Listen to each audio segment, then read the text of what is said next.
It's springtime in Europe, when everyone's attention turns to the red dirt. The clay court swing comprises 11 tournaments played over 7 weeks, all culminating in a very special finale, the second Grand Slam of the year at Roland Garros. The swing encompasses 3 ATP World Tour Masters 1000 events. The first, the Monte Carlo Rolex Masters, a star-studded event oozing class, a favourite of the world #1. Not surprising, really. Last year, it was the starting point for Rafa Nadal's historic winning streak. The most important moment was when I won in Monte Carlo. That gave me a lot of confidence. Hot on the heels of Monte Carlo, the Open banked Sabadell in Barcelona. 2010 saw Fernando Verdasco beat Robin Soderling in the final to collect 500 South African Airways ATP ranking points. 3 ATP World Tour 250 events follow Barcelona. Last year, Munich, home of the BMW Open, saw Michael Jóźny triumph. In Portugal, home of the Estoril Open, Spain's Albert Montañez will be looking for a 3rd successive title. And Belgrade is the stage for the Serbia Open, inspired by the man of the moment, Novak Djokovic. This is a labour of love for the world #2.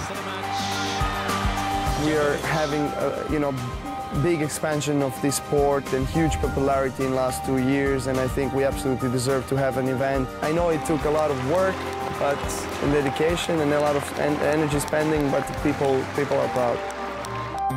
But then it's back on the ATP Masters 1000 trail.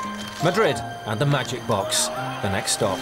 It's another title held by Nadal, and in its infancy after a change of venue in 2009.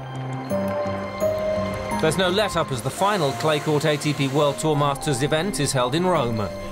Once again, Rafa Nadal will be the man to beat. Nadal is the champion in Rome. Last-minute preparation for the French Open can be made at the Open Nice. Last year, Richard Gasquet made a dramatic return to form, capturing the title on the Côte d'Azur.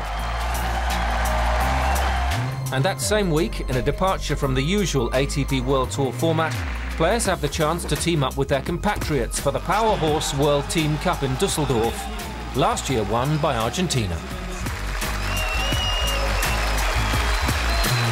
Then at the end of May, it's the big one. Rafael Nadal in search of his 6th Roland Garros title. After his dominance on the red stuff last season, Nadal will be the man to beat. But Novak Djokovic, still unbeaten in 2011, will believe he can topple the Spaniard. Next week on ATP World Tour Uncovered, action from the first ATP World Tour Masters 1000 clay event of the year in Monte Carlo. And he's the first player from Kazakhstan to win a tournament on the ATP World Tour. We profile the very promising Andrei Golubev. Until then, don't forget to log on to atpworldtour.com for your 24/7 breaking news. And talk with us on Facebook at facebook.com/ATP World Tour and Twitter using @ATP World Tour. See you next week.